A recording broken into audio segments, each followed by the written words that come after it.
Brianna Aldridge, Matt Bove back here at One Dills Drive, where the Buffalo Bills had OTAs. And we say the first day, but it was first day for media to see what was going on. But the first day was really yesterday, if you will. Yeah, it was weird because we were out at practice. This is our first time being with the team since the end of last season, and all of the numbers that we have associated with players are now different players. You go out there, you see number 14, that's Stephon Diggs. Not anymore. That's Chase Claypool. And some of the other different numbers. There was no 13 that Josh Allen was throwing to.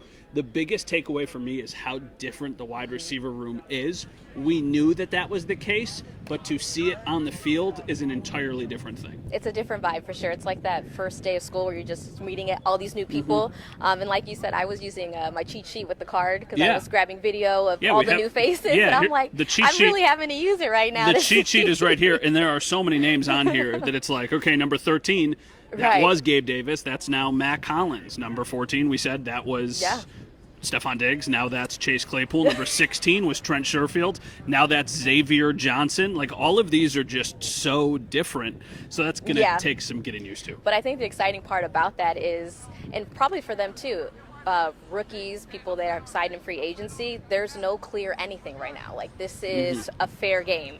This is different than the last couple of seasons where it was a clear number one wide receiver in that room.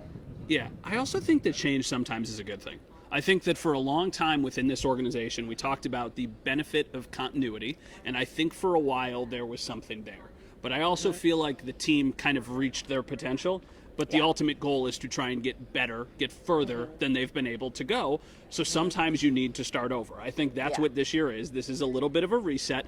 They'll never say that, but that's what it is. They're trying to save money. They're bringing in new faces. They're getting younger. So there might be growing pains, but I also think that this is something that needed to happen to ultimately take the next step that they have not been able to do. And it's so early. I love how everyone's trying to do their predictions, but I think Sean McDermott made a joke at the podium today, like, hey, it's only day one for us out here, so catch me at training camp and I'll have a better answer for you. But who do you think that might, just what you've seen, what we've heard, who we talked to, that's going to be kind of a surprise when it comes to the offense? A good surprise, I should say. The way they talked about Chase Claypool was interesting. That threw me off a little bit because I am viewing Chase Claypool, and he still very well might be. I was viewing Chase Claypool as, okay, he's going to come in, he's going to compete for a special teams job, and he's going to compete for a backup wide receiver job, which I think is all true. But the way Sean McDermott kind of overcompensated the praise for Chase Claypool felt like maybe this will be a good fit. They're like, listen, it's a new slate. This is a new opportunity for him. He kind of gets to start over again. So I feel like Chase Claypool might be a guy who is more of a solid roster player than we would have thought when they signed him a couple weeks ago. And that's with the little asterisks that it is May 21st. Like, we got a long time until training camp for that to change. And I like overall the size that they have brought in. And even, like you said, I was standing next to, I was like, I didn't realize Chase was so tall. He's a big dude. Keon, obviously a big energy guy that we're excited to see what he does in his rookie debut here. But I just feel like Josh Allen has some tall targets, and that's something they were lacking last season. Yeah, for sure, definitely. I think there was an emphasis on size, and there was an emphasis on getting younger at the position. Right. Like, even Marquez Valdes-Scantling is still in his 20s. Chase Claypool is still in his mid-20s. Keon Coleman is obviously just at the beginning of his career. So I definitely think that size was something that they wanted to add. They also wanted to get those guys, though, like a Curtis Samuel, who just get him in space, let him try and make things happen after he makes the catch. So it's a little bit more of a balance, and I think that's what we'll see with the offense this year. Yeah, and on the defensive side, still same thing is kind of happening there. Like, new pieces, new opportunities. It's the defense is and wild. young. The defense is. So I'm looking at my cheat sheet again, and it's like, okay, let's go to the defensive backs. 21. That's not Jordan Poyer. That's Mike Edwards. Then you go to, there is no 23 there because I guess they're still waiting on what's going on with Micah Hyde.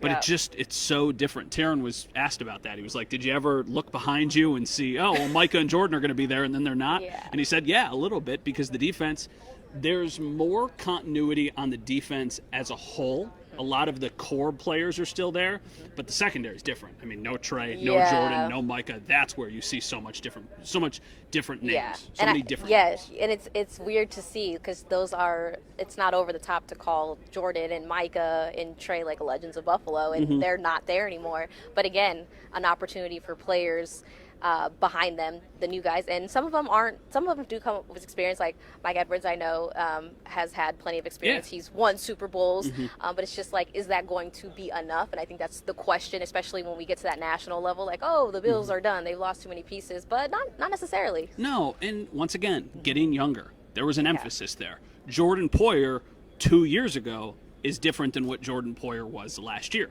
He was not a solidified every single starting snap safety like he once was. They were playing him at linebacker even at times just because he had lost a step. So I think they realized this is the old Bill Belichick thing. I've said this a lot over the last couple months. It's better to move on from somebody a year too soon than a year too late. And I feel like that's kind of been the mantra for the Bills this year. It's like, well, even if he's got a good year left, let's reset and kind of start things over. Yeah, that's true. And everything and coaching staff, looking at the coaching staff, able to retain a lot. People who got promotions, don't even know who's calling the defense yet.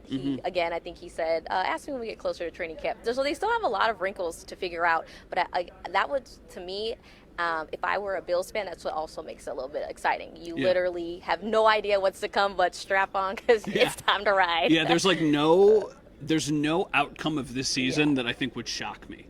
It would shock me if they're really bad because I don't see that happening at all. I don't think it's going to happen there. But if you told me they go 9-8, I'd say, okay, I could see that. I don't think it's going to happen, but I could see that. If you tell me they go 13-4, I'd go, yeah, okay, I can see that. It's just somewhere in the middle. I think the expectations are still high, especially internally, but the outcomes, there's maybe a bigger range than we've seen in years past.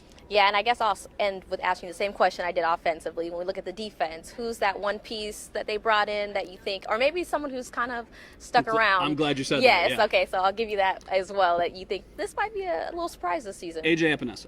I think A.J. Epinesa is ready to take the next step and be a more prominent contributor on the defense. I think it was a surprise for them that they were able to get him back, and it's going to end up being a blessing in disguise. I think that they went into the offseason assuming that he was going to get a big contract elsewhere. They wouldn't be able to retain him, but then they were able to get him for 2 years. I think that he and Greg Rousseau are going to be your kind of top guys, and then whatever Von Miller ends up being, that's just kind of an added bonus. But I think we're going to see more from A.J. Epinesa this year, and I think he's ready for that expanded role. Yeah, definitely. I think A.J., with the coming off his best season as a pro, he could have had more.